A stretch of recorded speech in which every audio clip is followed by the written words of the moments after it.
Good evening and welcome to the August 26, 2024 meeting of the Planning Board of the Town of Chatham.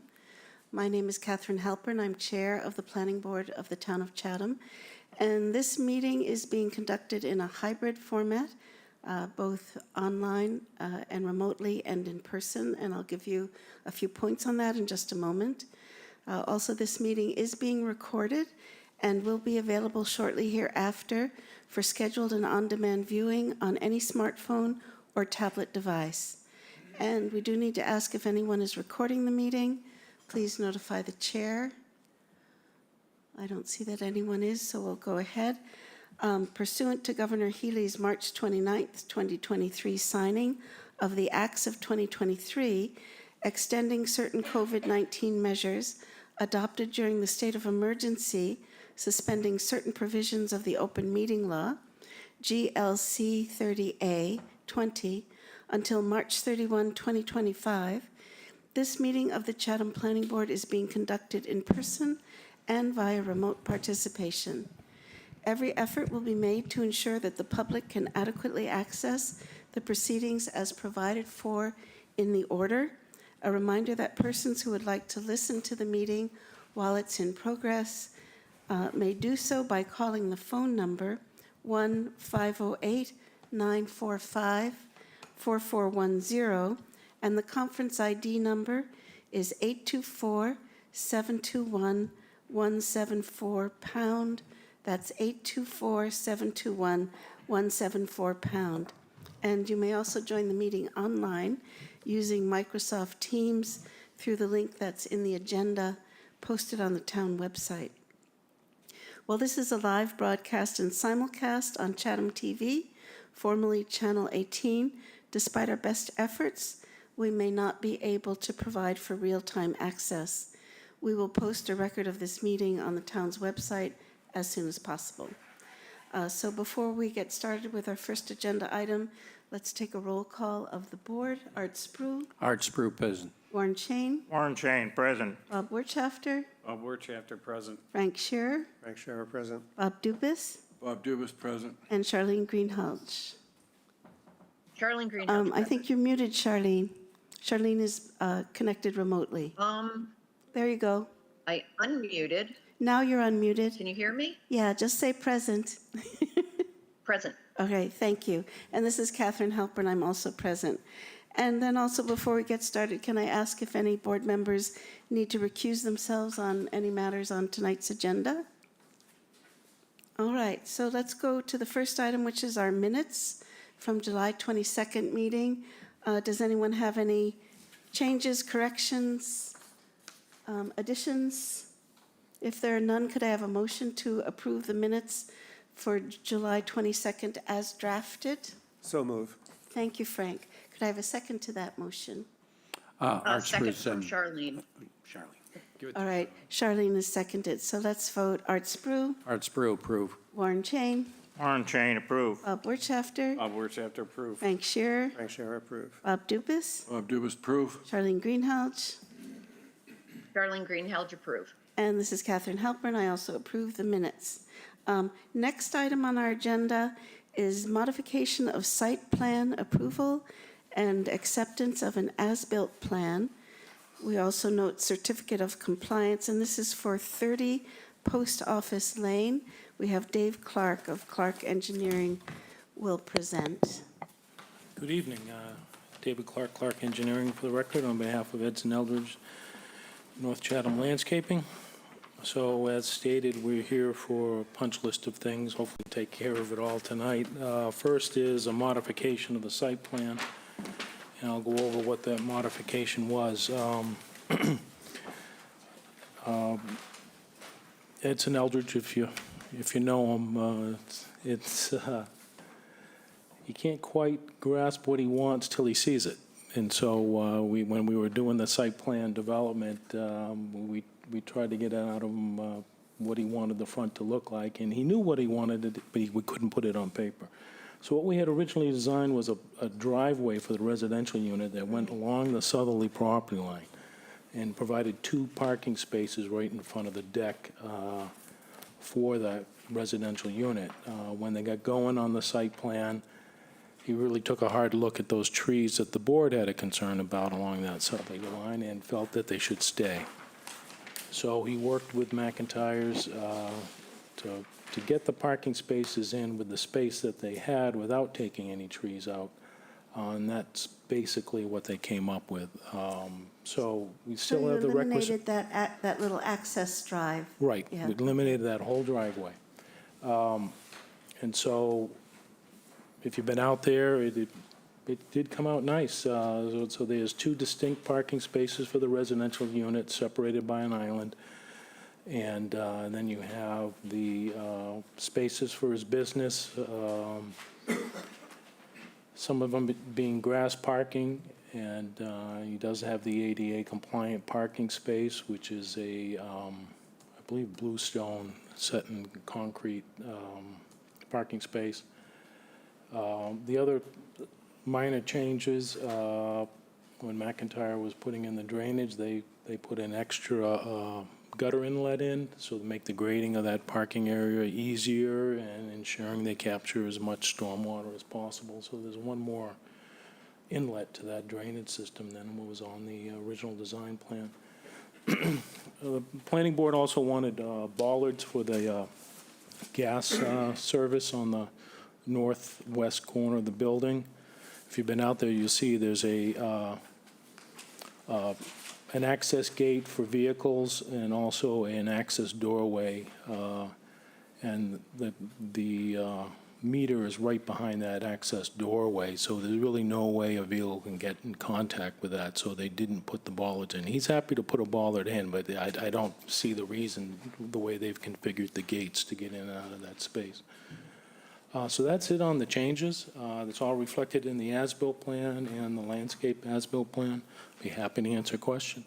Okay, so I just want to summarize, you removed the little driveway on the south. Yep. And could you use and you say you have 12 parking spaces where 13 are required. Do you have the laser pointer? Can you point out on the screen where the 12 parking spaces are now? Because the board, well, anyway, yes, point out the 12 spaces. 4, 5, 6, 7, 8, 9, 10, 11, and 12. Okay, great. So they're And stacked can in you- that storage area.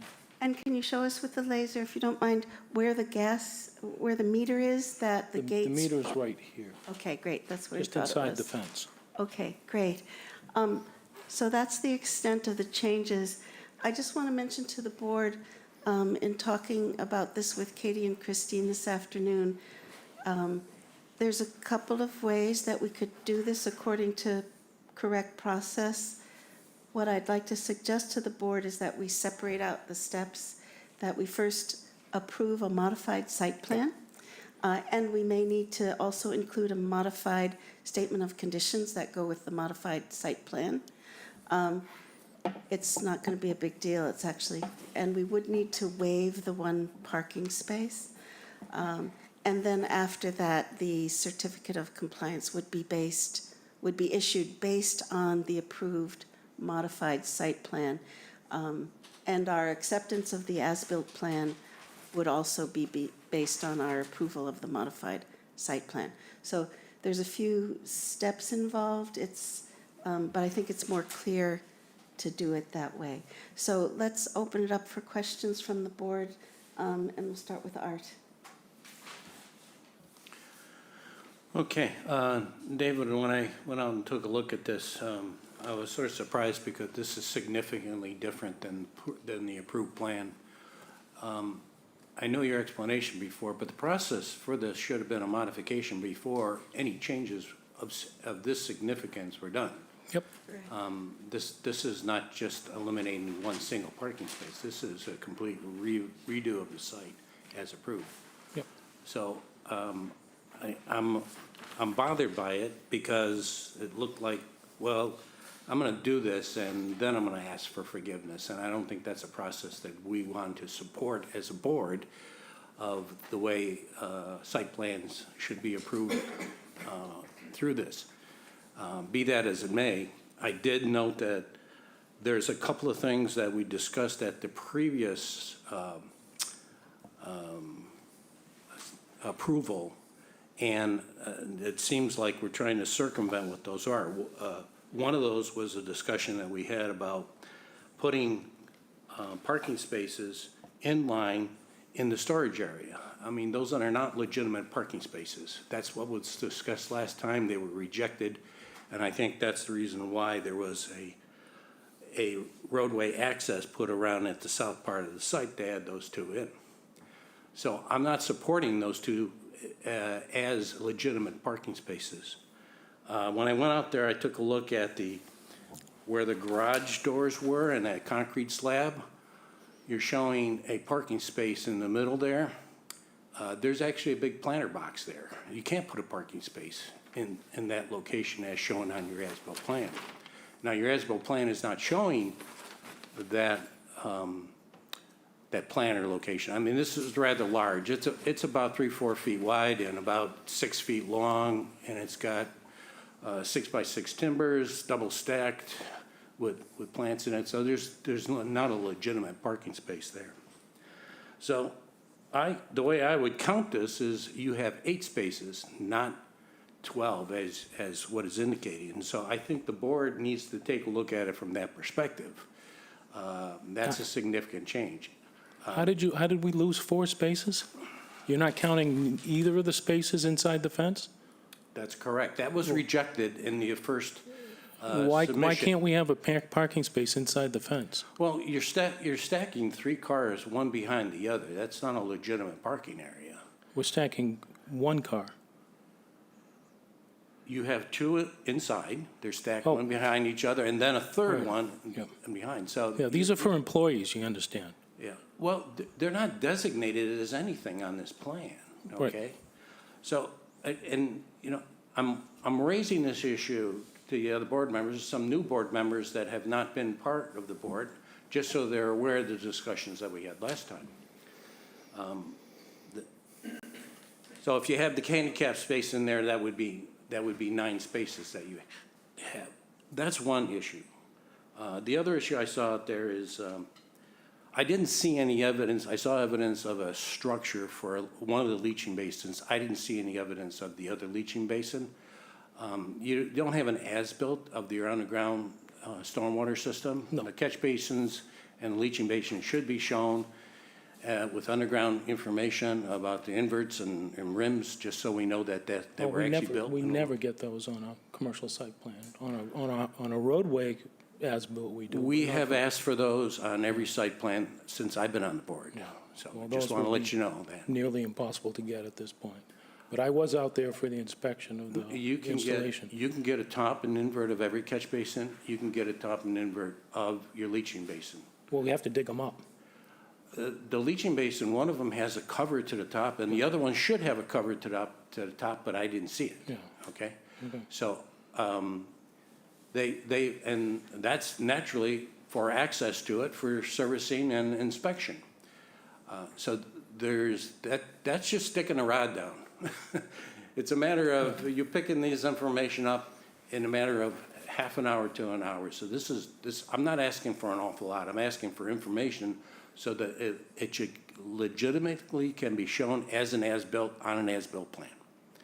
So underground infrastructure should be as part of that. I'm concerned about the handicap, the way you have it surfaced, because there's no markings that are on it. It's supposed to be marked and it's supposed to have a sign associated with it. There was nothing there. Essentially, the markings that you would perhaps put in there would obstruct the walkway going into. So I'm not quite sure what the overall configuration of that is, because that location is different than the location that was shown on the previous plan. So that's been moved. The catch basins, there's 3 of them that still have the silt sacks in it. I understand why, but one of them is all covered with gravel, so that's not really doing much of anything. There's one that's in the southern corner that is clear.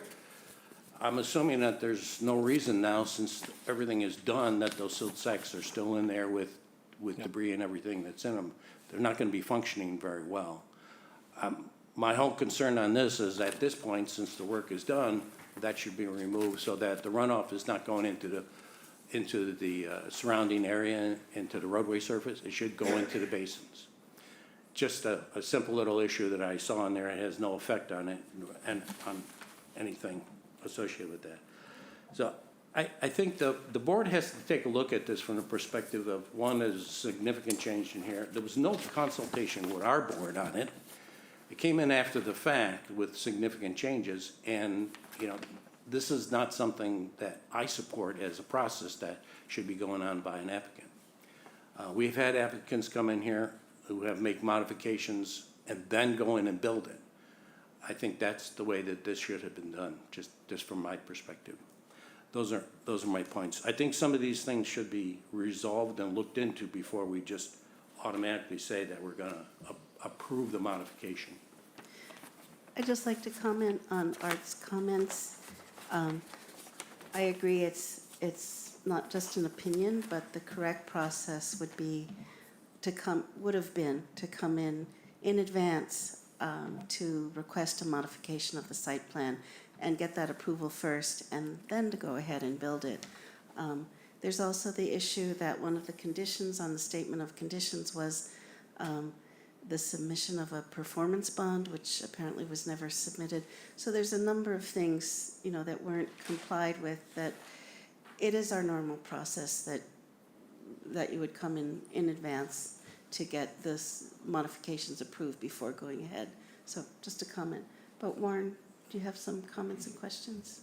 It's sort of been covered already. I had a couple of questions about parking, but I did not see anything from the staff review which indicated there was a big issue with the parking. But I was going to ask a couple of questions because I No, couldn't go find ahead. all the parking spaces. Yeah. But I was going to ask why a performance bond wasn't ever posted. That's not by complaint, it's merely for my education. Yeah, Seems to me it was in the statement of conditions, and why Yeah. didn't it happen? Probably felt there wasn't need for one. I mean, But that's not, there's no Don't prohibition say for it. for him putting in drainage system without posting a bond. but the bond was part of the statement of conditions. Yeah. And, you know, when the planning board reviews an application I and provides personally think- conditions, part of our approval process is that all of the conditions are met. Yeah. Yeah, I mean, that's just standard. Yeah, You know I that. personally think the board should think about getting rid of the bond because it doesn't really serve a purpose The bond for any applicant, you're saying? for any application, yeah. Okay. Because other towns don't, they just withhold the occupancy permit till a certificate of compliance has been issued. Okay. Bob Wertschafter, comments? No, I don't questions? have anything besides what's already been said. Frank Scherer?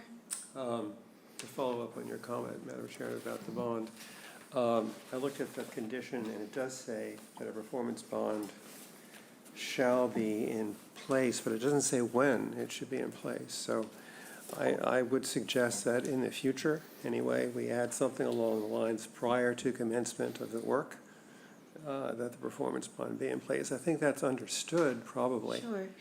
But there ought to be some control, some process in place to make certain that it works. So I would suggest that perhaps staff look at what happened in this case and what could be done to make certain in the future that performance bonds, when asked for, are in place prior to any work starting. I'm not familiar enough with how things work around here, but I'd like to suggest that we look at that and see what could be done. So. Yeah, please go ahead, Katie. Sure. Madam Chair, thank you. So typically, we would look at what, not issuing a building permit until all of the conditions were satisfied. I looked at this. I can't speak to why it didn't happen. We did have some staff changes back in 2022, and I don't know whether or not there was confusion or conversation amongst the then planner Okay. with the applicant. No excuses. It's something that we should have caught, and we didn't catch it. The building permit was only issued for an interior remodel, which wouldn't necessarily trigger planning board review on our portal. So, but definitely something that we need to do better at in the Okay. future. Thank you for that. That's it. Thank you, yeah. Mr. Dubus? I'm in favor of performance bond only because if something doesn't get done, it's the only way that we could obtain money to finish the job if we had to, if the applicant didn't. I'm disappointed, David, that we didn't see the leaching basins on this plan. And as far as altering it, we all know that the rule is that you come before us or at least ask staff before you do something like that. You know, this is the do it and then ask for forgiveness, which is not the way we're supposed to run it. No. I do like the plan, I do like the layout. I know it looks nice. I could see not having a couple of spaces, but it's just a way that Mr. Eldridge always does things in his own way and then seeks forgiveness later, so he's known for that. Okay. But I do like what's done. Okay. It's not quite the way it's supposed to be done, that's the only thing. Yeah, And the bond, I'm a firm believer in that. Thank you. yeah. It's an assurance, like you say, that certain essential work will get done, and if the applicant doesn't do that, the town has the funds to execute that work, so that's true. Charlene, comments? Questions? I actually don't have a problem with how the site came out. However, it should have come back for modification, in my opinion. I think the posting of the bond was just an oversight, and those things do happen, which is unfortunate, but they do. But based on the comments I've heard from other board members, how would they want to proceed from here? What is requiring a modification separate from accepting the as-built going to do at this point? I do think there are a couple things missing from the as-built. The drainage locations, for instance, I don't think they're all there. But I'm just, curious how other board members feel that they should move forward at this point. What I suggested doing each step separately, that we first approve a modified site plan, if the board is so inclined to approve it. We might want to ask for changes before even taking that step. Then our approval of the as-built is usually because it coincides with the site plan that we've approved. So that would be a separate action. I'm proposing doing them as separate actions. And if we do need to put together a modified statement of conditions, because in this situation, we have a statement of conditions that's not been complied with, and we have an approved site plan that's not been complied with. So we need to sort of correct those errors and ask of the applicant whatever we feel is needed in order to correct those errors, and then as a separate action, approve the as-built. But that's my suggestion. It's not set in stone, but Art? I understand your suggestions, and just a few things. I think that before we accept this modified plan, what is it that we're looking for the number of parking spaces? Because and what do we consider legitimate parking spaces? If we're only looking at one as being, which is what was originally suggested, is all that's done. That's different than if you're talking about 4. And is that something that we're open to do? And one other thing, since I didn't comment about the bond, the occupancy is controlled outside our board. We control a performance bond, and I think the performance bond is an essential part of our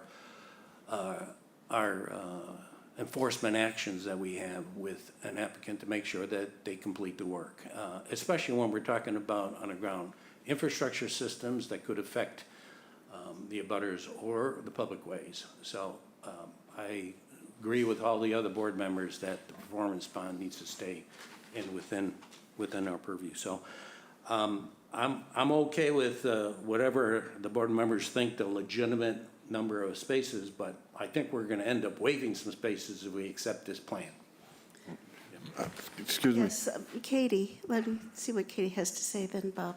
I do believe that the parking table shows that 13 spaces are required, but 12 are provided. Is that correct, David? Yeah, That's so what if the we take out the parking table two shows. inside the fence, we're down to 10. Okay. So I would suggest that the board waive, if the Ma- board's Madam inclined Chairman. to waive those, that should be done. Bob Dubus. As David did say, that the 3 spaces that are missing, they're going to stack the cars because that's for the helpers. And I don't have a problem with that. I know the site is, to have 12 spaces is a little bit tough on there, even 13 is a lot tough. But I looked at here, the handicap sign can go up and have plenty of, without hurting anything. Yeah. Okay, so I don't have a problem with that. I know if this plan is correct, that you can stick the handicap sign in, and that they're supposed to be 7 feet up.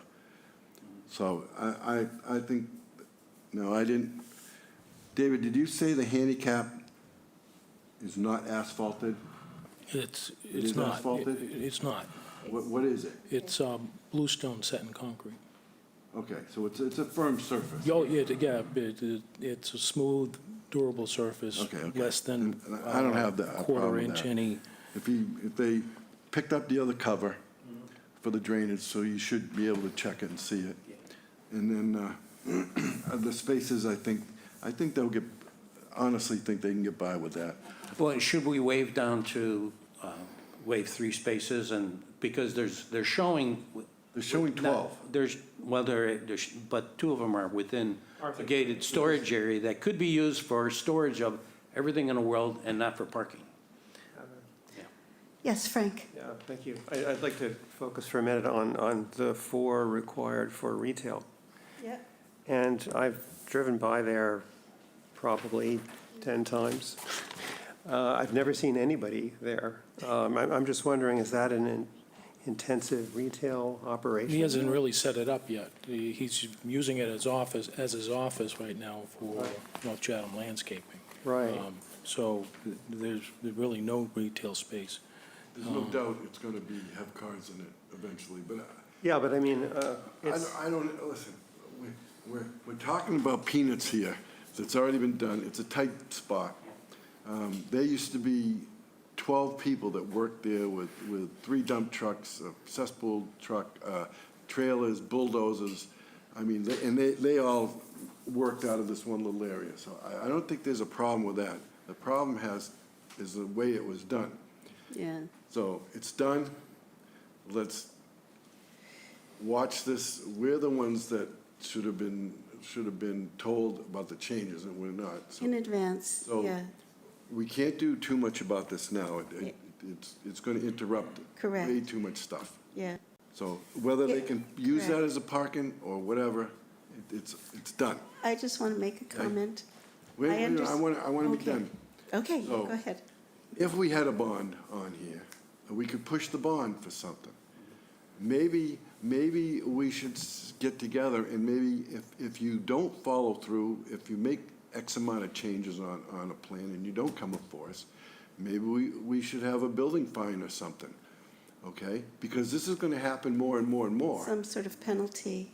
Some kind of clause non-compliance, for something, and maybe people won't do it. I mean, some minor thing, like 1 or 2 parking places, you can understand. The cover not being shown, you can understand. But altogether, it makes it a little bit more than what we really think should happen. What should have happened, Yeah. right, he should have come back and said, look, we moved this, we moved that, we moved this. Fine, it wouldn't have taken too much effort. And chances are, we would have said, okay, especially saving the trees, we can see not putting the driveway in. So, I mean, I don't want to sit here all night and argue over something that, Crying over spilled milk, so you to know, speak. but for the future, Yeah, in the future, we should do something else. yeah. No, I agree. It's not proper procedure, just, this is an anecdote, what I understand from a dear friend whose family has been in Chatham forever and ever, in many generations, and whose father used to be the chair of the planning board, that in the old days, if someone did something like this, the police were called. So that's how it was enforced. So if somebody did something that was not in compliance with the planning, what the planning board requested or required. So anyway, but I think it's a little unsatisfying, but it's true to say that at this point it's done. So what we want to, it wasn't properly done, but it is done. So what we want to do is go forward and find a good solution to this situation, and then also to address in future how to enforce that applicants would come before if they're making changes in their site plan, that they come before the board before they make those changes to get approval of a modified site plan. Yeah. Madam Chair, if they have a site plan and they change it and they don't come before us, then what we could do is make them go to that original site plan and make that exactly what it's supposed to be. Yes, it's So true. that- We could do that. In this instance, I think that it's not attainable right at the moment. Could we? Probably, but I think that that's something that town council, we should ask town council. If they come before us with a site plan and they change it and do it without notifying us, can we make them go back to the original site plan? And that would, I think we can. I would think we can. that would be the crunch to do. Yeah, That's what a performance bond is. So the answer is yes. yeah, So- yeah. No, I think we can, and I think we ought to be able to do that, yes. Warren has a point. Yeah, I just wanted to say that I think we're going to need to waive 3 or 4, I'm not sure what the right number is, parking spaces. And I think an as-built needs to reflect the proper number of spaces, which do not include the ones that are stacked up inside the fence. That Yeah. could be used for anything. They want to park employees there, that's fine. But they're really not parking spaces, and I think we shouldn't Yeah. have an as-built in there, which seems to suggest that they are. So I don't know, that we can definitively say how many parking spaces are needed. It won't be in the closing, but up to the door. Oh, yeah. There's one. Oh, yeah, but there is there's one shown two. there. You know, so. So Well, we come to be waiving 3 total. Right. We'd have to waive 3. Warren brings up a good point. There's one other one, which is in the middle of where the 2 garage doors are, that has a planter box in there. So you have to come up with, are you going to move that space into another location, or are you going to remove the planter box? Because No. you can't park a space there. It's shown as a parking space. We can move the planning box 6 feet to the north. You can do whatever you want there, but if you want a space, you can't have a planter box. Is all Well, I'm there's saying. actually a space on the other side of the planter box, Yep, too. you could do that, too. It's just, it's how you perceive it. I- think the plant is, Yeah, you gotta speak into I your think the mic. plant is gonna be history, because I don't think we should waive that many parking spaces. So you want to count the 2 that are within the gated area? No. No, he What I doesn't. wanna do is see the planter gone, Yeah. okay, and whatever else it takes, he said he had 2 into the existing storage area. So those 2 are gone. Where's the That- third one? That's 10 then. Now we have 10, I think. Yes, now we have 10. So which is the other one? We can gain one back if we take away the planter box. 8, 9, 10, yeah. There's 10, So yeah. there's 10, if you agree to move the planter box. No, with the planter box there'll be 10, because there's one on the north side of the planter box. You So- can put it on the other side of it, Laser. right. It's there now. Yeah. So with your laser, can you count the 10 if we eliminate the 2 that are behind the gates in the storage area? Because I'm getting There's 1, 2, 3, 4, 5, 6, Six. 7, 8, 8. 9, 10. The planter box is here. If we get rid of the planter box, that would make 11. Right. Okay, so you've got 10. And then I just want to ask, if I can, It I'm says he sorry, has 11, Catherine. if you remove the planter He's gonna box. remove the planter box Okay, if he wants an occupancy permit, or if he wants a positive vote here. No, let's not get carried away. We're bending the rules here. Well, there was How did no that- planter box shown on the original approved plan. Correct. I need to ask you, sorry, I'm interrupting Arthur maybe. but I need to ask you about the 2 parking spaces that are to the west of the gate into the storage area. Doesn't that gate need to open so there's access to the storage area?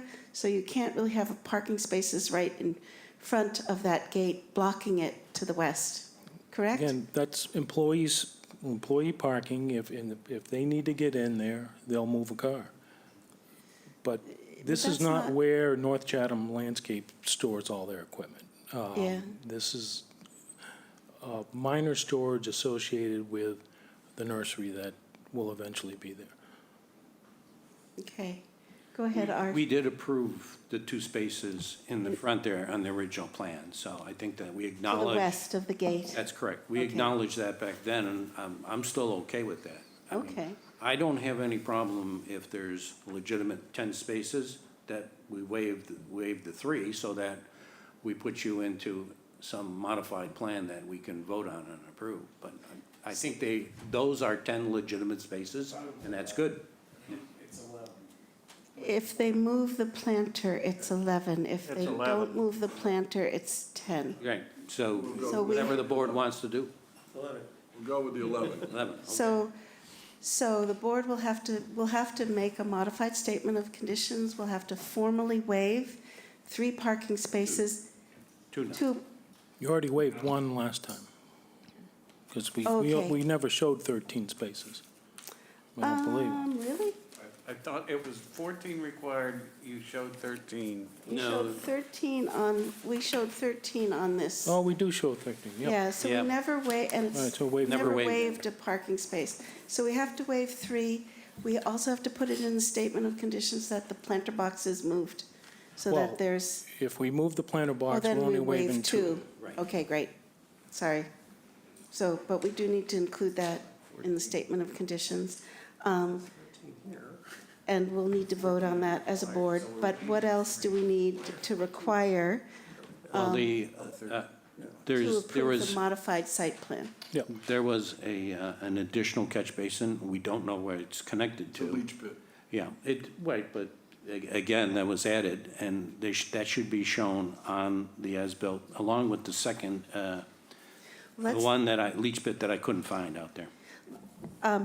Again, I'd like to suggest that we first work on approving the modified site plan and vote on that. Okay. So, in addition to our standard conditions, we're adding the condition that we're going to waive 2 parking spaces and that the planter box to the west is removed so that there's a total of 11 spaces of 13 required. Then we're also adding that we need to see the location of the second leach pit on the modified site plan. Is that correct, Art? And again, Yeah. all the inverts and the rims of those structures. Okay. Wait a minute, one more. We're talking about the second leach pit to have the cover raised to grade. Well, he's showing it, and the details is at grade, and, those are normally done that way so that you can get access to them. Correct. For servicing, yeah. And then, Art, you mentioned a bunch of other things that need to be cleaned up, are we making that? Well, I'm assuming that that's gonna be taken care of anyway. I just noted that that's eventually gotta be dealt with, as part of a final sign-off on this. I'm assuming we're gonna have to go back in and take a look at this after we approve it. But should we just make it a condition? You can if you want, but I it's think- just a silt sack. It's an erosion control device. It was the appropriate thing to use. It just needs to be removed. I understand why they put it in there, because when you're putting all that stone on, it's the last thing that you do, and it's all over the place. I mean, the site looks very nice. I'm in agreement with all the other board members. It's very nice. I don't want to just go back to what was before. I think we can work through this, get this done, but, this needs to be a message to applicants that they need to modify before they change. Yeah, okay.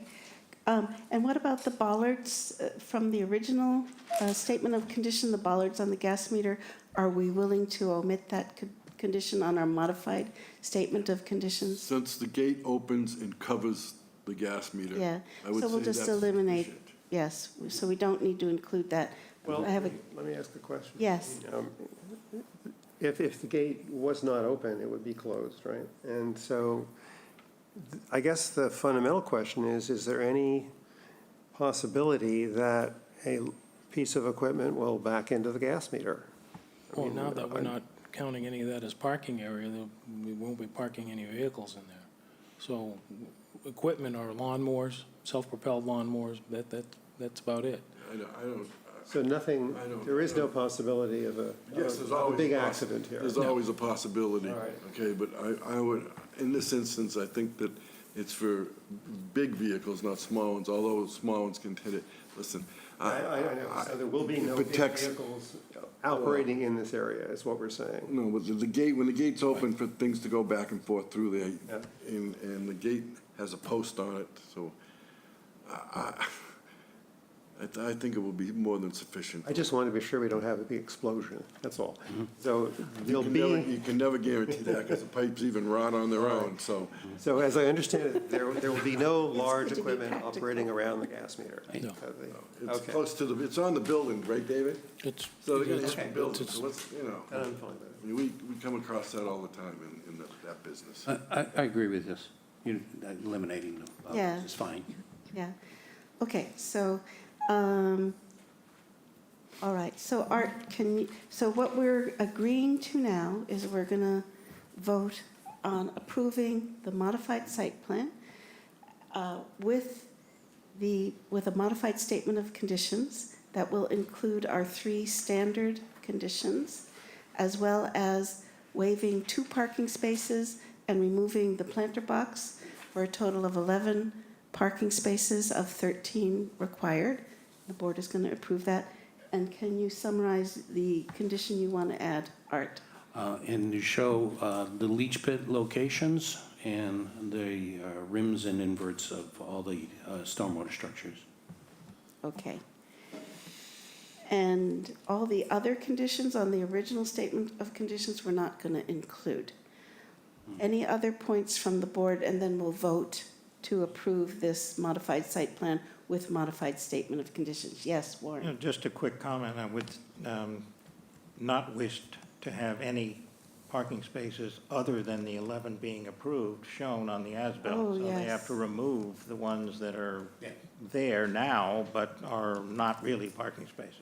Yes, so maybe we should add that as a condition, that parking spaces with, how can we say this, within the gated storage area are not approved by the board, or not included.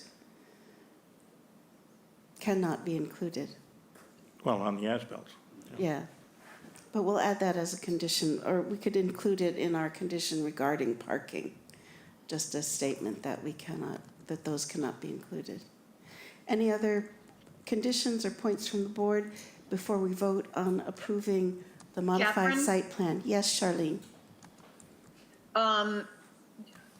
We may be getting in the weeds here with, saying we don't want the gated Yes. ones to be allowed.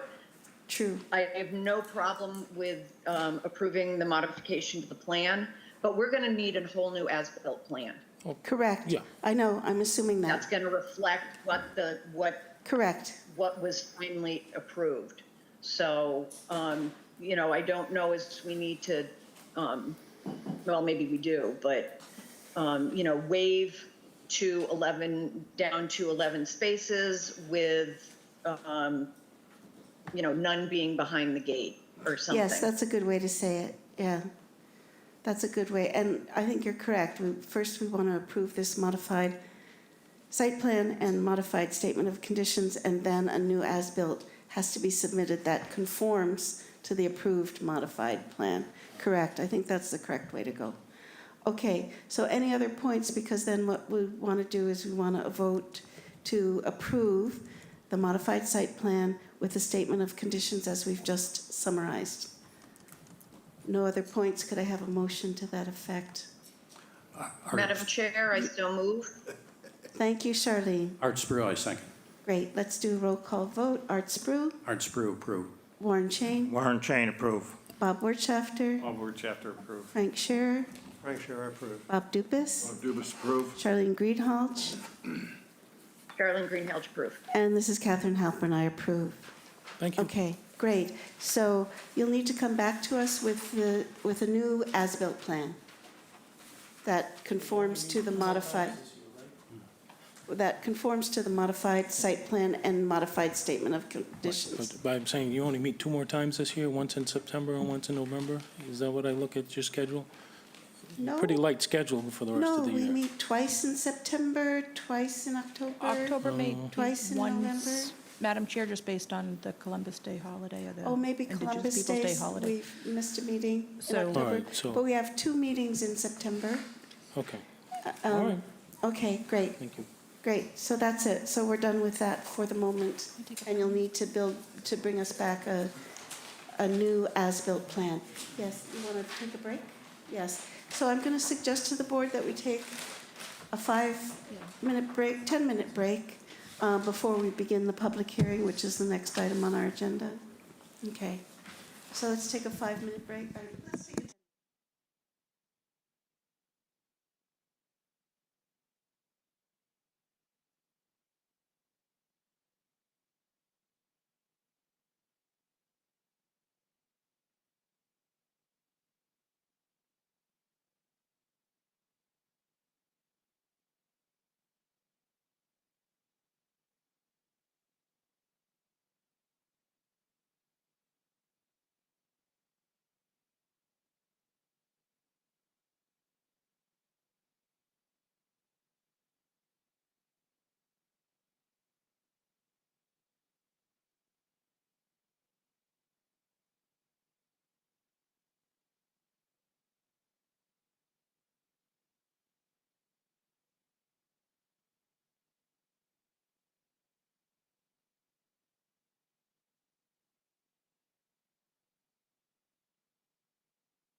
Good evening, everyone. We are back after, it was actually a 10-minute break. This is the Chatham Planning Board continuing our meeting on August 26, 2024. Next item on our agenda is a public hearing, and this is for a citizen's petition for a zoning bylaw amendment. And first, I'm going to read our public hearing procedure, just so you know the steps. So first, we begin with the public notice read by the planning board clerk. Then we'll have a presentation regarding the citizen's petition. Then we'll be open for board questions, comments, and discussion. Then after that, the chair reads any correspondence that we received. Then we go to public comments. And then if the board chooses, we would close the hearing and begin formal deliberations. Once the hearing is closed, there is no more input from the public or from the applicant. The board is closed for formal deliberation and vote. This is a citizen's petition, so I just want to remind the board and the public what that means. It means basically that the planning board is not sponsoring this petition. We're not drafting this bylaw amendment. But what we do is we hear it, we hold the public hearing, and our vote is either to recommend or not to recommend. That's the role that we play. And this petition is being put forth by Thad Eldridge. So the next item, it says presentation by staff, but actually, shall I have Thad present? Or, I'm sorry, go ahead, Katie. Oh, sorry, I'm rushing ahead, sorry. Yes, Charlene, could you read the public notice? I move that the planning board open the duly posted and noticed public hearing for the proposed petition zoning amendments pursuant to Mass General Law, Chapter 48, Section 5, relative to changes related to the Conservancy District setbacks, and that the board waive the reading of the legal notice into the record. Thank you. So now we can move to presentation by Thad Eldridge regarding this citizen's petition. Actually, it needs a second, Madam Chair. Pardon me?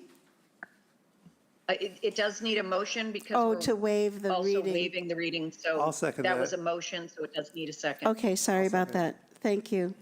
And we do need to formally vote on that. Art Spru, Art Sprue, approve. Warren Chain, Warren Chain, approve. Bob Wertschafter, Words have to approve. Frank Shearer, Make sure I approve. Bob Dupas, Dubus, proof? Charlene Greenhalgh, Darlene Greenhalgh, approve. and this is Catherine Halpern. I also approve. Great. Thanks so much. So please go ahead, Thad. Yeah, very good. My name is Thad Eldridge. I'm a representative from a group called Impact Chatham. We've been before you before slightly, and we're still working on that one. So we've filed a citizen's petition article, and just to give the background on the bylaw, 1966, we adopted a conservancy district, 30-odd wetlands in town that have a zoning setback from them. In 1979, we went all in, and every wetland in town is now a zoning setback, or now has a zoning setback. 1985, we expanded that to include floodplain and coastal banks. And in 2012, we adopted a sheds and accessory structures bylaw, or amendment to our bylaw. In 2024, an attorney made an interpretation that has stuck.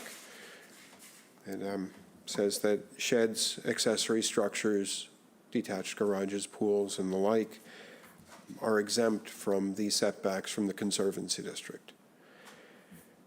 I discovered it, I learned about it, I brought it back to my board, and everybody said, whoa, how did this happen? One of the members of my board was the author of the 1985 bylaw. We looked at it again and said, well, you can read it that way. We're looking at this as a major change in how we've used the bylaw. Now, if it was intended in 2012, nobody used the bylaw this way since in 12 years. So it obviously was an unintended consequence, and such a great change, we feel should go before town meeting. Is this how the town would like to have business run? Do we want garages to be placed at the tops of coastal banks? Do we want pools placed at the floodplain? Or do we want that buffer that was adopted in 1985? We've had a discussion with town staff. There are a few concerns that have been raised, and we're certainly open to revision. We're open to what is the will of the town. The big questions came about, and I took a brief list of it, and I have handed out a quick flyer that we came up with that really shows that under either interpretation from that floodplain or top of coastal bank, a compliant structure will be 50 feet away. Based on the pre-2024 interpretation, a compliant pool would be 50 feet away from that conservancy district. Under the new interpretation, a compliant structure would be anywhere it wants to be. And it's not saying that it still would have Conservation Commission approval and review. But again, this is a bylaw that has been in effect for most of my life, and I remember it being talked about around the dinner table when I was in my younger years.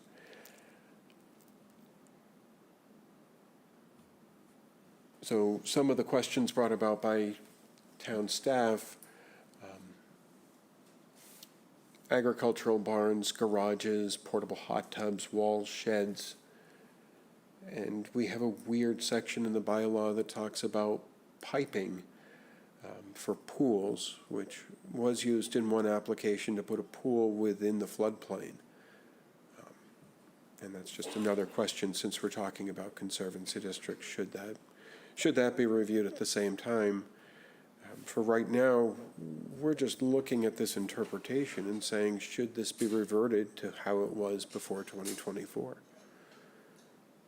So with that, I'm happy to answer questions or have a discussion. Also, just to bring it up, it's my understanding we're going to continue this so that we're a bit closer to the town meeting, and we'd be looking at sometime in January. Yes.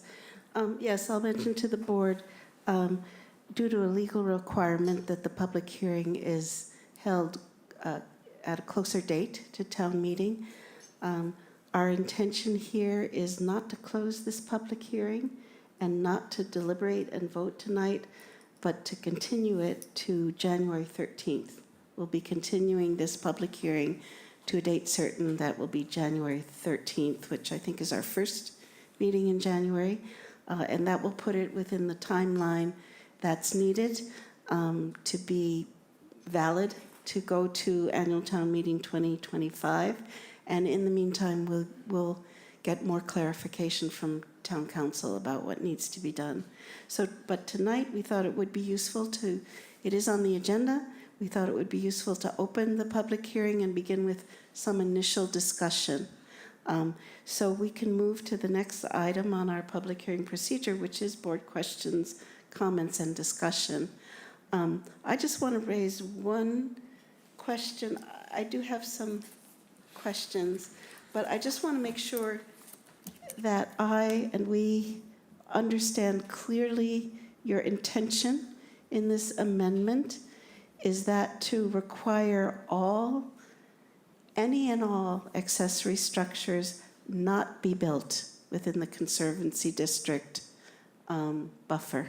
Within the 50. Within the 50-foot Within buffer. Inland Conservancy District, there's a 25-foot setback. And Right. with a Coastal Conservancy District, there's a 50-foot setback. Right. And in Appendix 2, the dimensional setbacks, it states that. Every zone, 50 and Okay. 25. Again, the 2012 amendment describes the setbacks required for sheds, garages, Right. pools, and the like, tennis courts.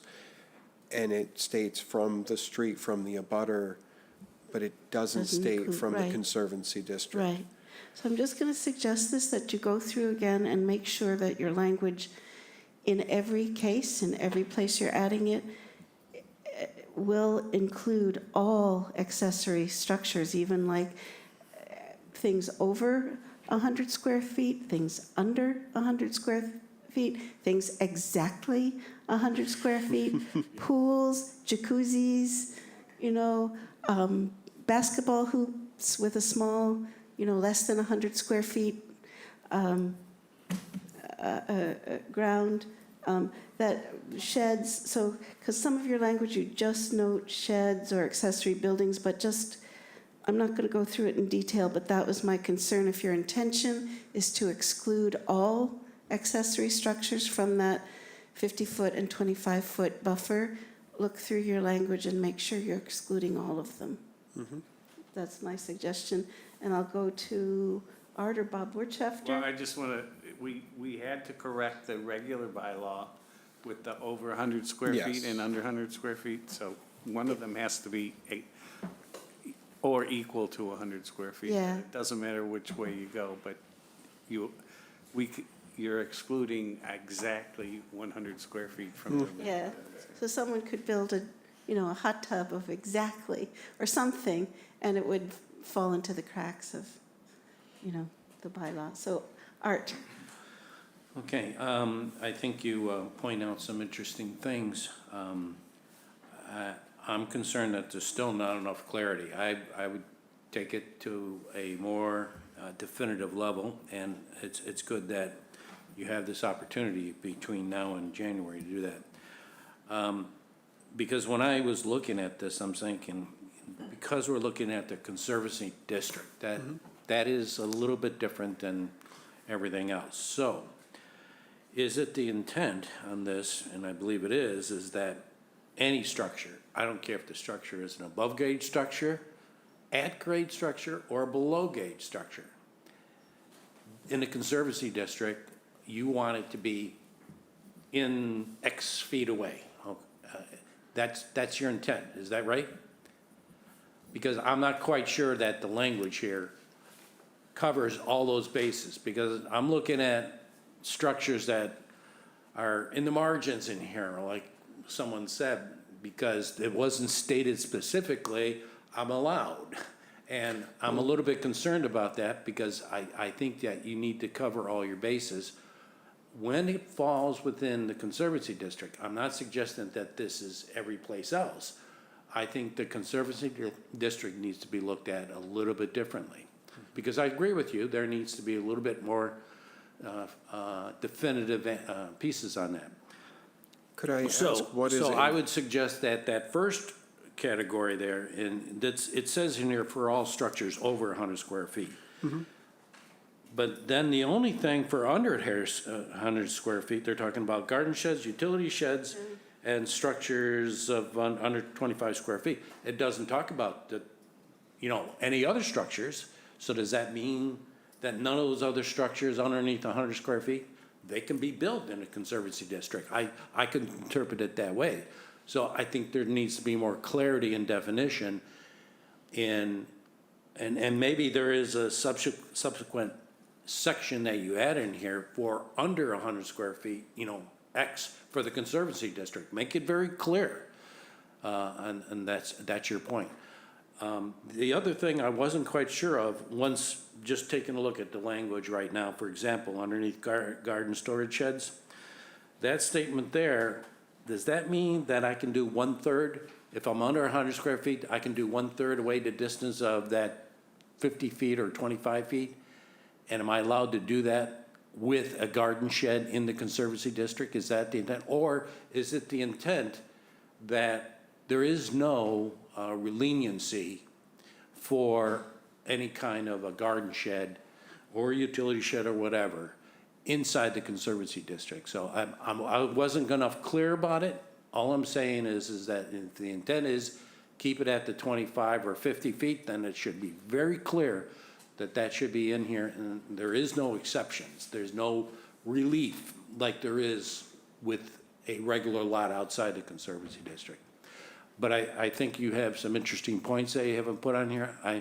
I'm not gonna try to finesse the words on this. I think if you understand where my points are and where I'm coming from, I think you can tighten this up and you can make a good return on this that we can review and perhaps support.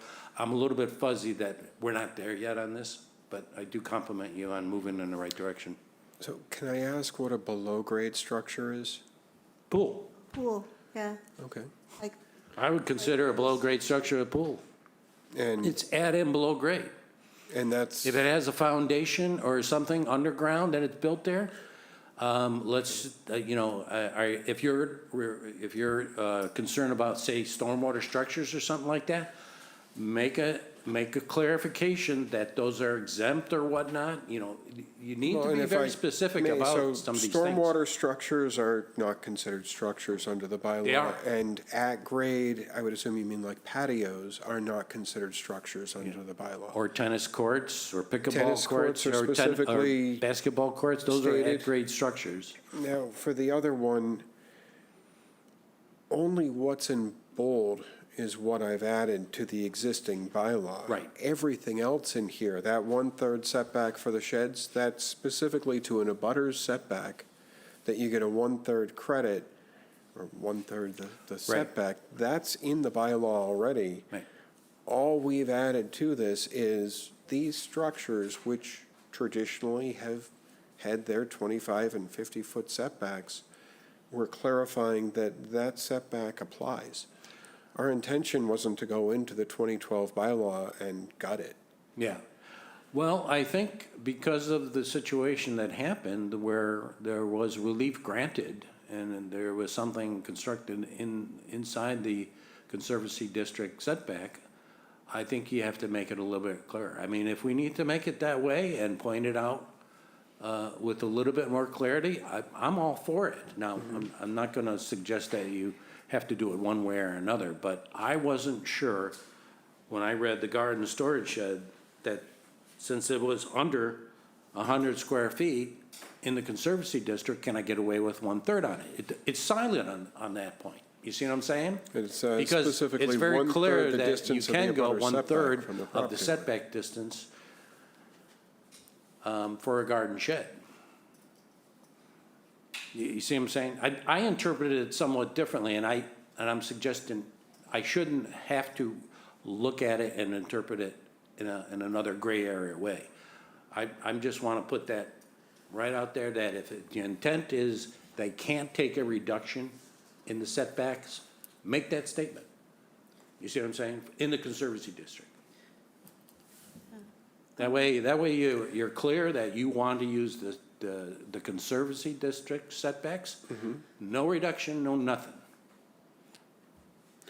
Just some things to Yeah. add to this. I And I support would where you're going with it, though. Take this one right to the zoning officer and see if he needs that clarity. Sure.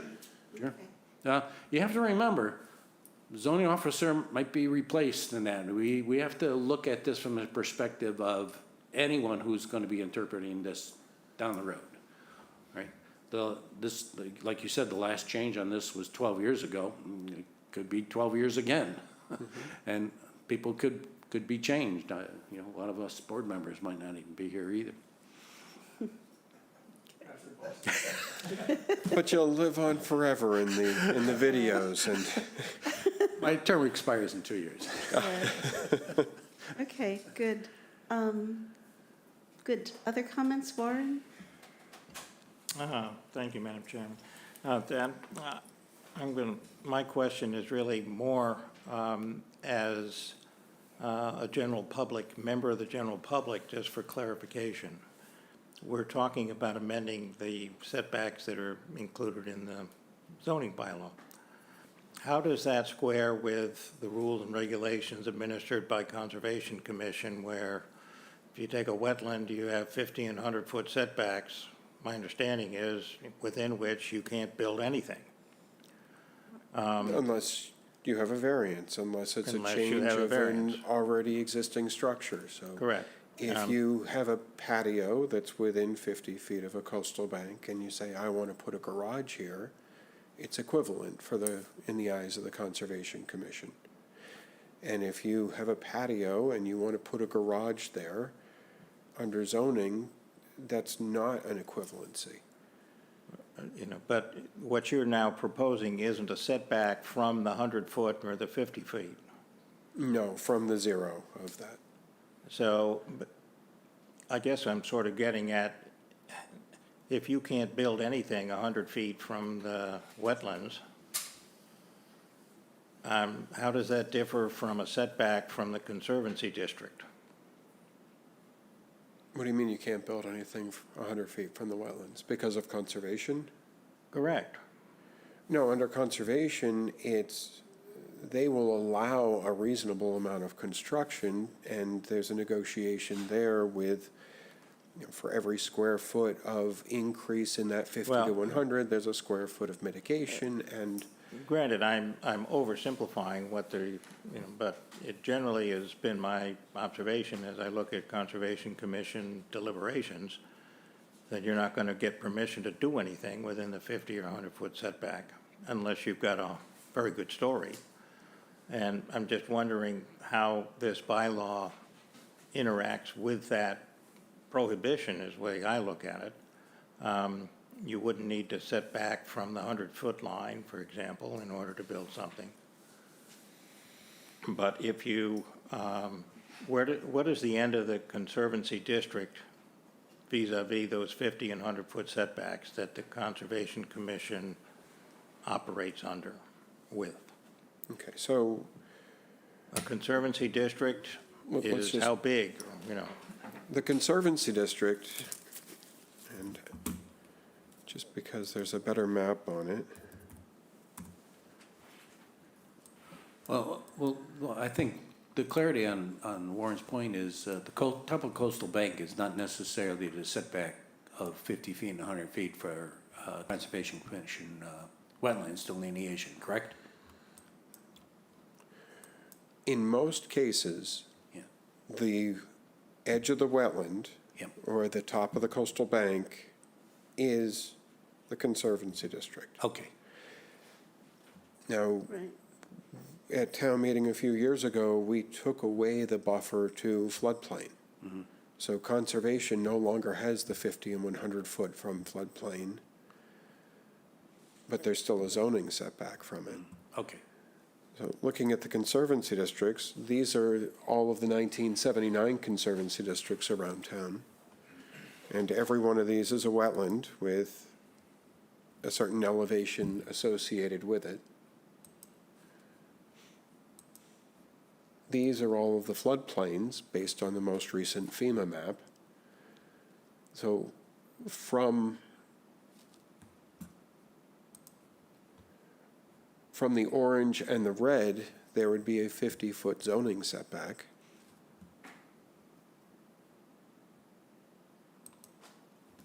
From the green, there would be a 25-foot zoning setback. Under conservation, there's a 50-foot no-disturb zone and a 100-foot, 50 to 100-foot limited disturb zone. But even in that no-disturb zone, if you have no other option for development other than developing there, you can still develop under the conservation rules. Under zoning, if you have no other option than to develop new within that 50-foot, you're before the Zoning Board of Appeals for a variance. Now, the big one that's out there, especially with the changing tides and the increase in the floodplain, there's a slew of pre-existing non-conforming where you'd be looking for the change, alteration, extension, special permit. So the 50 and 100-foot setbacks, if you're now in floodplain, don't apply. The 50 and 100-foot setbacks don't apply anymore if you're in a floodplain now. If you have a floodplain only, if that floodplain intercepts a slope that exceeds 10 to 1, then it's a coastal bank and you have the 50 and 100-foot setbacks. Well, 50-foot setback from zoning, 50 and 100 from conservation. Okay. Well, I guess, I'm not sure I understand how big a problem this is, because the Conservation Commission is not known for giving permission to build things in the 50 or 100-foot setback areas. They may, I suppose. They're known you- all the time. They approve most of their orders. While somebody may go in with one project, they may come out with another, but it is not uncommon for somebody to be able to develop within a wetland, within a floodplain. I mean, that's a big one. We've seen all the redevelopment of the little beach area. That's all resource area. Within the floodplain, I grant you that. And but- now, development that they approve I just had one this past winter where there was a deck expansion within 50 feet of the top of a coastal bank. And where would that fall with respect to setback from the Conservancy District? Because it was part of the primary structure, it still had the 50-foot setback from, under zoning, from that same coastal bank, and that project was before the Zoning Board of Appeals for the change, alteration, extension, the special permit. And the special permit or a variance was granted? The special permit was granted. Variances are very seldom granted. That was another point that I was going to get to, that if a variance is needed, it's basically not going to be granted. You require a hardship, and it's often hard to Right. find a hardship in this town. But I would have trouble saying that we have a major problem in town based on the number of variances being granted to build things in the Conservancy District. Well, under I don't think there are a conservation, large they number. do have their rules, and it's, most of the time, it's you remedy the site in one way in order to get what you want in another way. So the land management plans where they're taking out all the non-native invasive plants it provides a great environmental benefit.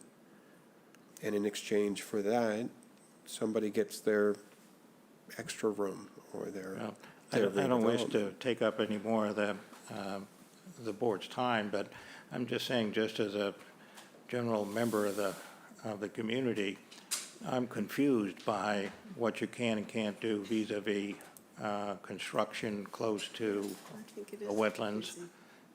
and what is being proposed with what you can do under the zoning bylaw setback. I know I live by the water, and I've got 1,500 feet, and there's no way in hell I can do anything there, and that's just fine. I'm okay with that, I get that. I'm not sure what I would now be required to do, to go to another test in terms of a setback from the Conservancy District. In and- 2023, you had a 50-foot setback from the coastal bank on your property.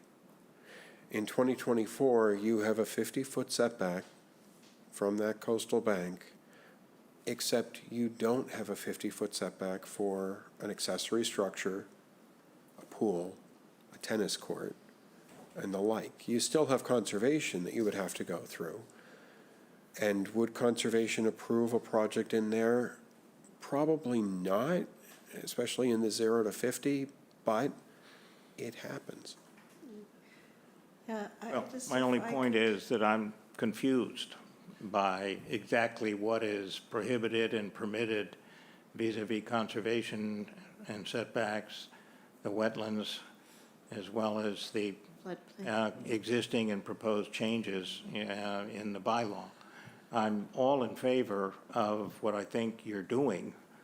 I'm just confused by how it would be understood by the general public, and I'm not sure how to suggest that it be made understandable.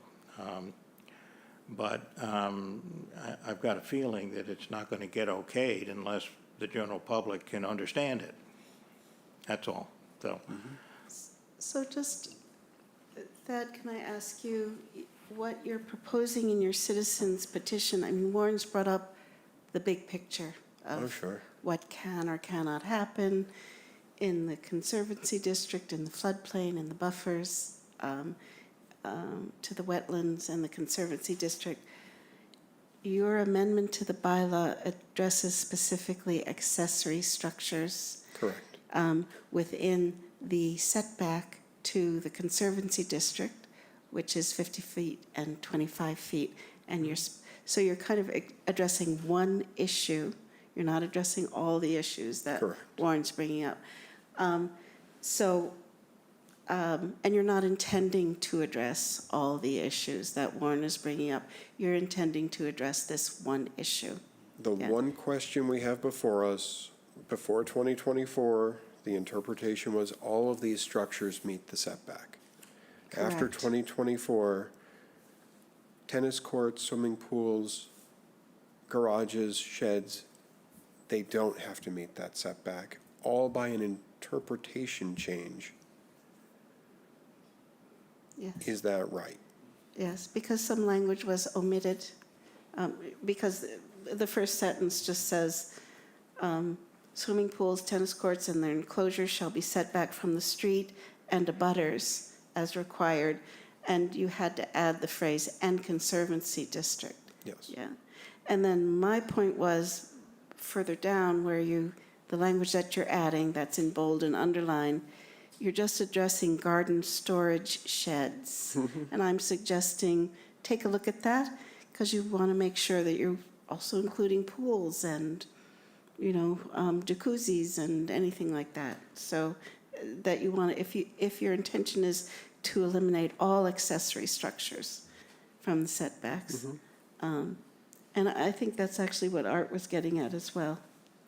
Okay.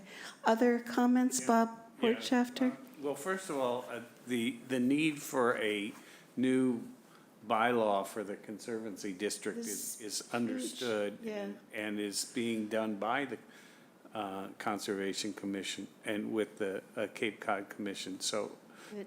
that is coming, and I don't think we want to get that in now. It's going to be a very difficult lift.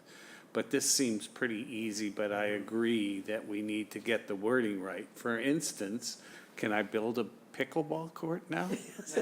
Is it My more than question 100 square exactly. feet? Well, Does a it's pickleball not court? specifically, I'm going to build it just like it looks like a tennis court, but it's a pickleball court, so.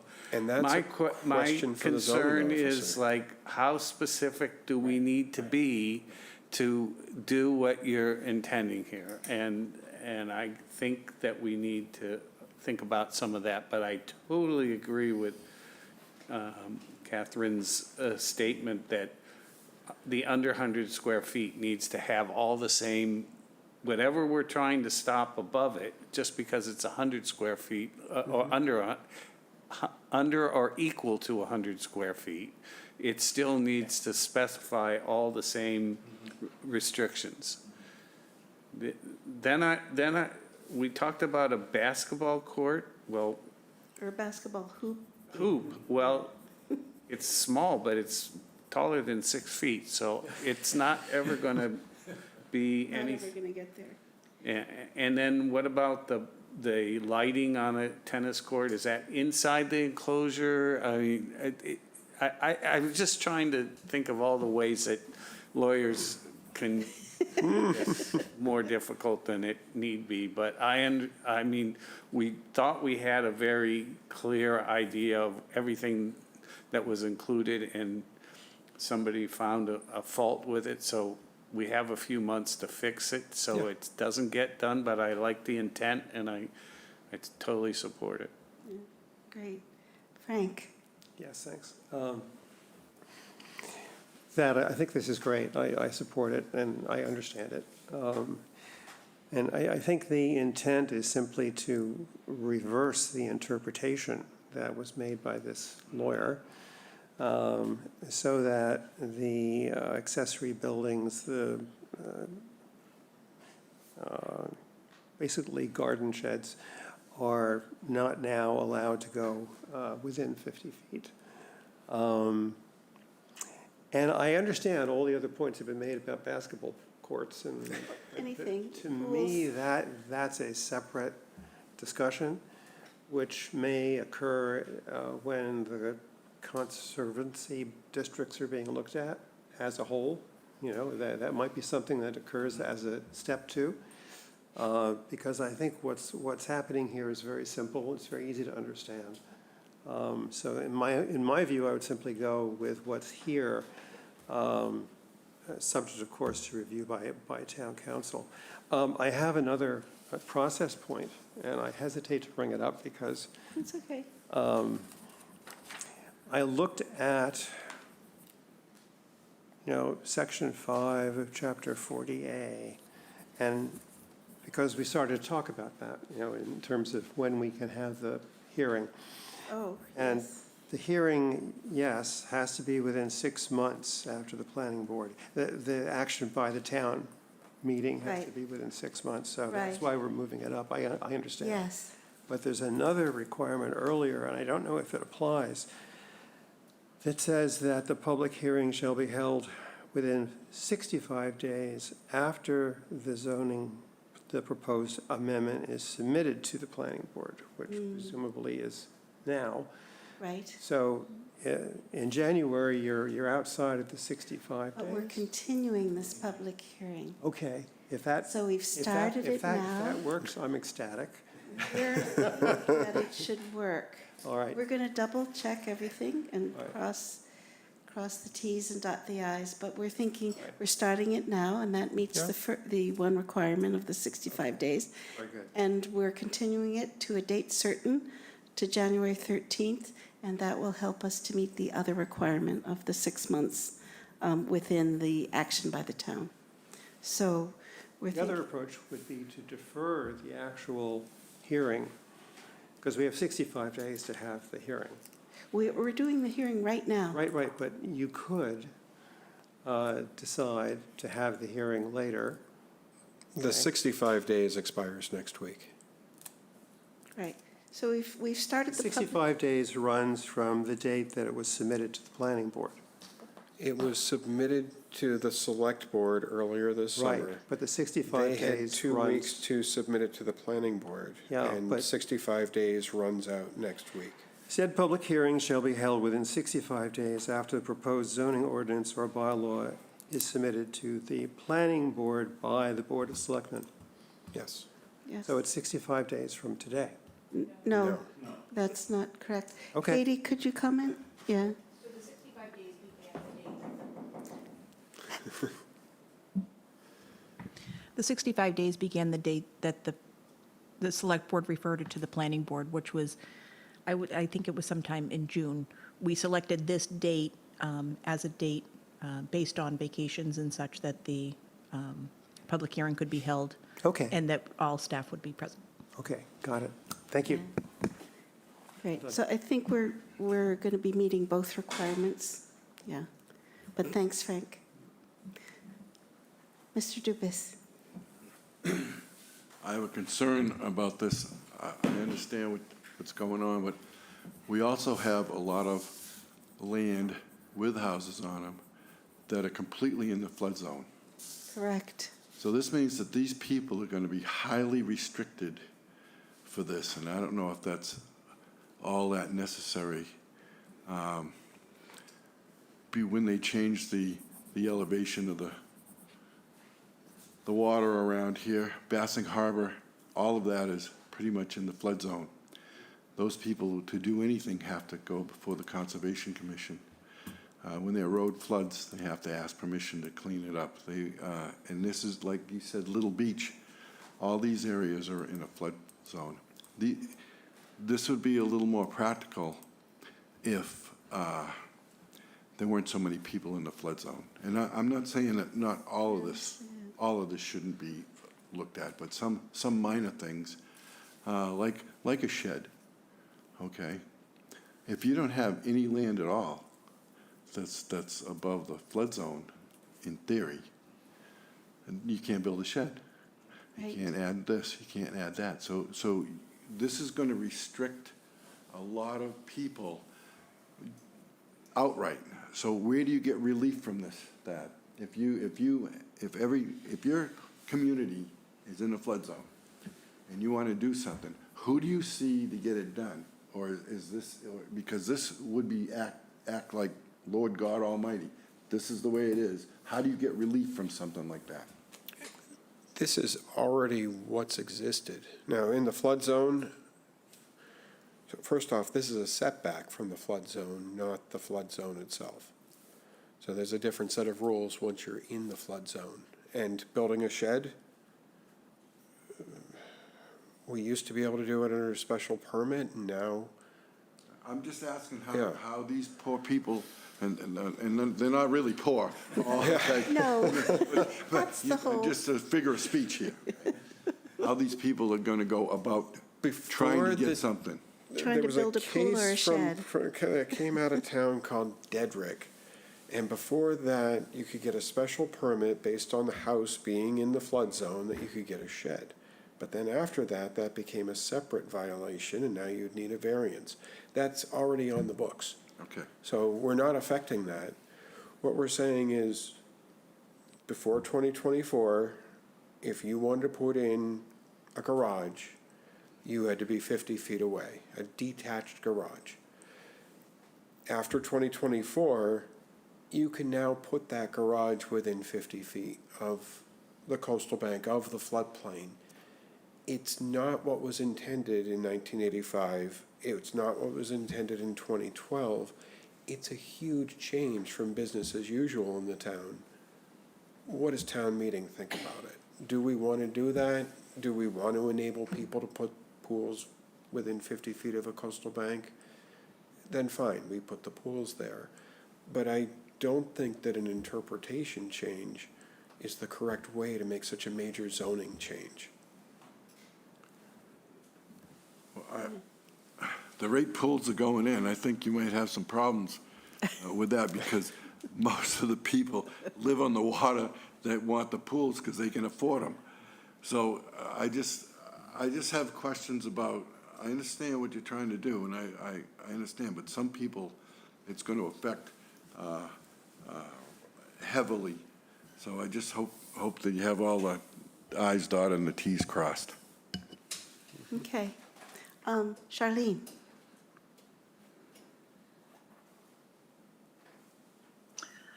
I am totally supportive of what it is that Thad has presented here. I think there is some word tweaking that possibly could cover some of what has already been explained. As Thad explained, prior to 2024, it was done this way. And it was an interpretation that now has totally changed the zoning bylaw as we knew it. I think it was always the intent that accessory structures, regardless of what they are, would need to meet the Conservancy District setback. So I have no problem with this proposed amendments. And just going back a little bit to the whole conservation discussion, I think it's important to point out that conservation has jurisdiction because of that 50-foot and 100-foot setback from a wetland from the top of the bank. So there, and floodplain. So, theirs is just jurisdiction, and they have numerous requirements that need to be made, but certainly between the 50-foot and 100-foot setback, there's a lot that goes on in there, and there's a lot that the conservation approves, not willy-nilly by any stretch of the imagination. It goes through a lot of scrutiny. What this is, conservation, jurisdiction, and zoning bylaws are two completely separate things, and they both need to be as strong as they can be to help protect our wetlands and our conservancy district. So I'm totally supportive of this. My only question to Thad would be if there are tweaks that you would want to make here, or you think need to be made here, would it be prudent for you to withdraw this and make the changes and then resubmit it to the Board of Selectmen for consideration and then start the process all over again? Or are you more comfortable just moving forward with what we have today? I'm just going to Sorry about interject that. within the context of a public hearing that's being continued. If changes have been requested or suggested, can changes be made, or is that improper? In other words, could Thad make some changes before the January date? Yeah, Katie. sorry. That's what the whole I do discussion. believe that they could. I think that we've had changes that have been made to other zoning bylaw. In public hearings, Right, yeah, during I the think public that's hearing part of the process. purpose of the public However, hearing. just maybe, given the circumstances of this where we're continuing it for such a time period, perhaps that's where Charlene is suggesting that maybe it would be better and cleaner if it was resubmitted. If there, depending on what the changes are, I suppose. Yeah, and if the intention is to withdraw it and resubmit, do we have to close this public hearing tonight instead? No. So those are my questions. If we were to could- withdraw, that would be on us to withdraw. and That would be on you, cancel yes. everything. Yes. So right now, we're thinking that you could make changes in the interim between now and January. I understand that it's part of the purpose of the public hearing is to discuss, and if it's continued and we don't close and deliberate, that changes could be made. Changes could be made even from suggestions by the public. So I would understand that that would be all right if you want to take that route. And we just keep the public hearing open and continued to January 13th. And I don't believe there's anything prohibiting us from having two submissions simultaneously and then having one withdrawn immediately at town meeting floor. That's not what I'm suggesting. I'm suggesting revisions within the process of this public hearing. Yeah. Any other comments? Charlene, do you have more comments? Or anyone else? No? If there's no. There for a little bit. Yeah, go ahead.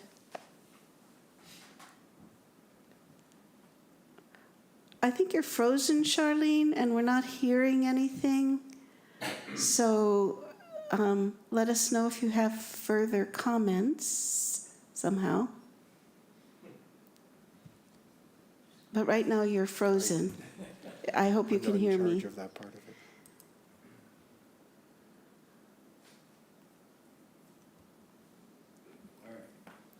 Okay, now you're there. So do you have further comments, Charlene?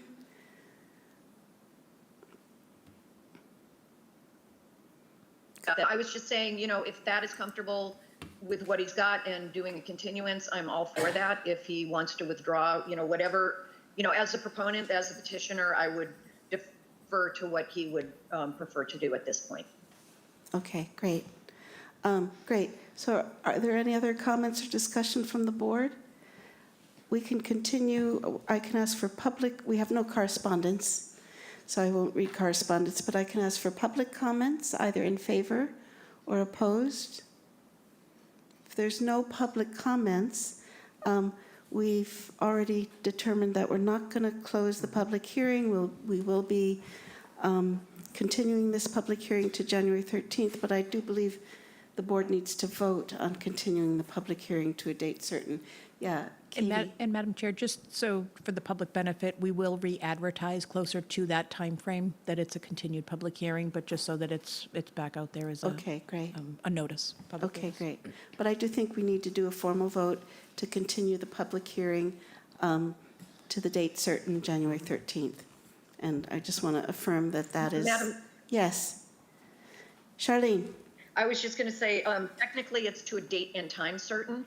Okay, So if we know we're going to be meeting at 5 o'clock, it should be at 5 o'clock or 5:30. we'll have to say 5 or But based on that, I 5:30. would move that, based on that, I'd move that we continue this public hearing to January 13th, 2025, to no earlier than 5 PM. All right, that sounds good. Great, so Charlene has made a motion. May I have a second? I second. All right, Art Spru, Art Sprue, approve. Warren Chain, Warren Chain, approve. Bob Wirtschafter, Bob Wirtschafter approved. Frank Scherer, Frank, sure, I approve. Bob Dubus, Bob Dubus, approve. Charlene Greenhalgh. You're muted. Approve. All right, you approve. This is Catherine No, Halpern. I'm not. This is Catherine Halpern. I approve. Thanks, Thad. Thank you. We appreciate your efforts. All right, next item on the agenda is comments from the chair. I just want to make some very brief comments. And again,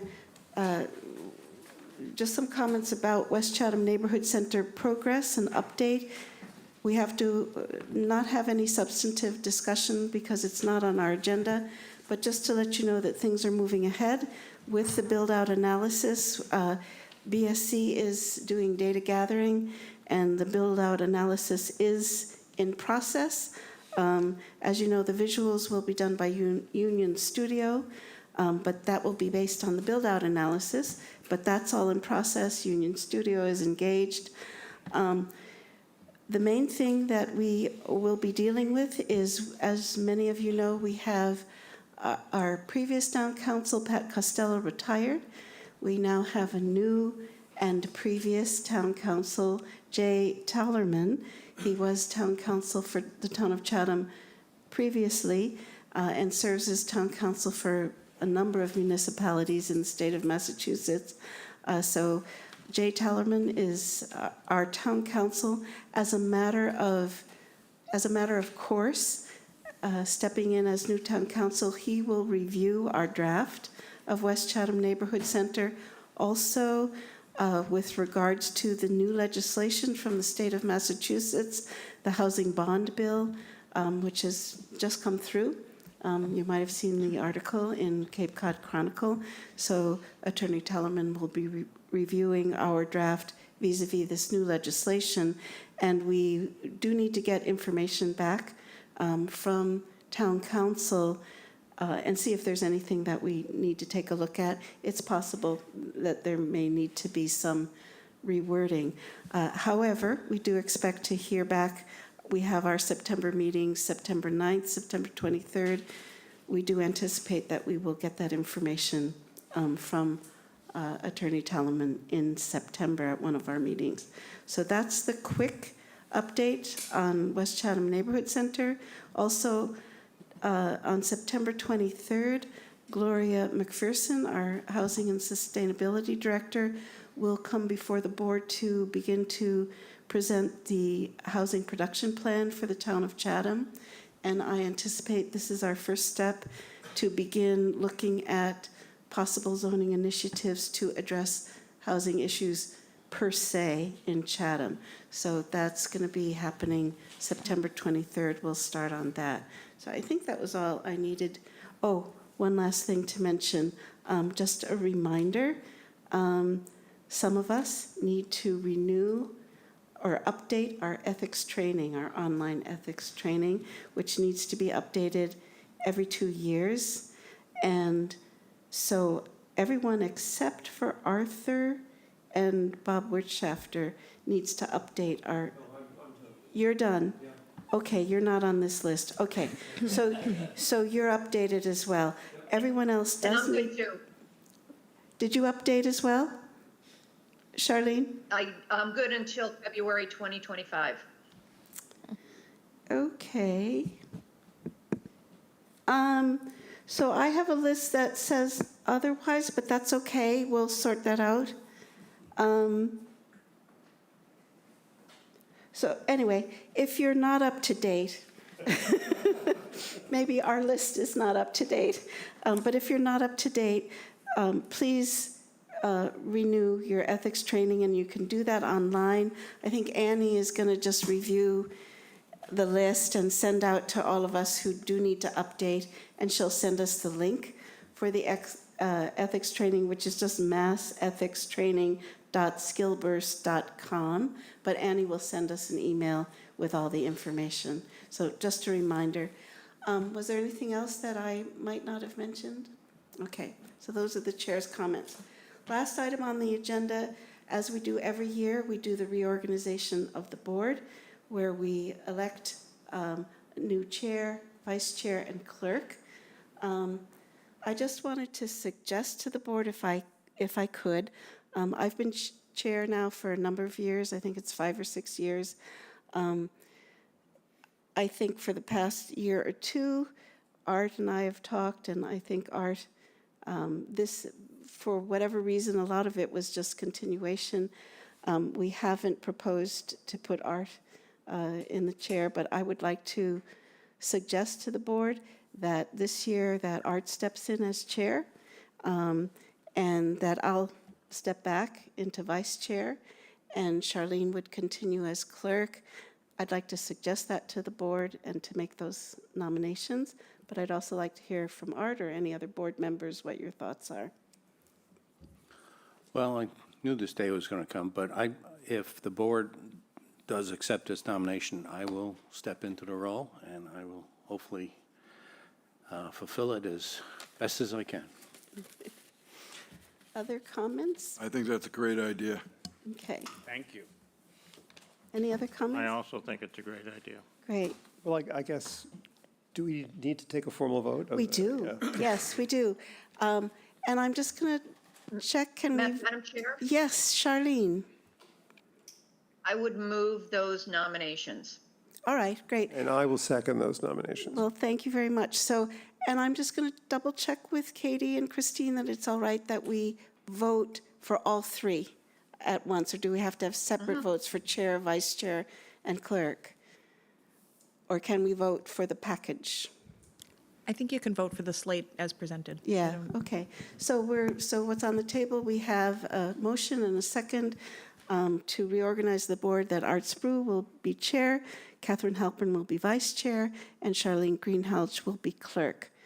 And we have a motion and a second, so let's vote. Art Spru, Art Spru, approve. Warren Chain, Warren Chain, approve. Bob Wertschafter, Bob Wertschafter, approve. Frank Scherer, Frank Scherer, approve. Bob Dubus, Bob Dubus, approve. Charlene Greenhalgh, Charlene Greenhalgh, approve. and this is Catherine Halpern. I approve. Yeah, I think that for Catherine to step into the vice chair role is going to be helpful to me, because I think there's still some transition work that needs to be done in here. Yeah. So I told her that if this does happen this way, there's going to be a lot of discussion between the two of us. So I hope Yeah. to just continue on the pathway as best as we can. I'm all for getting this to our Maytown meeting. I'm for getting this approved. I'd like to get through these last few pieces with town council and our presentation pieces with the last two hurdles that we have. But I think we're getting real close right now. So I'm all for it. Great. I think it's going to be a great year ahead. And how to say this, I've always enjoyed working with Art, and will continue to do so. And so I think we've got a great, productive year ahead, and we'll look forward to great success. And thank you, Catherine, for all you've done over the last 6 years. Absolutely. You're welcome. Thank Here, you. here. Yeah, in the short time I've been here, it's been great to have you as chair. Thanks. Thanks. It's a pleasure to do something that's helpful to this beautiful town and this beautiful community. So I guess our next motion will be that favorite motion. Can I have a motion to adjourn the meeting? If there's no other I discussion. move we adjourn. Okay, can I have a second to second that? it. All right. Art Spru, Art Spru, approve. Warren Chain, Warren Chain, approve. Bob Wertschafter. Bob Wertschafter, approve. And I note I won't be here on the September 23rd. Okay, You know that. all right. And Frank Scherer, Frank Scherer, approve. Bob Dubus, Bob Dubus, approve. Charlene Greenhalgh.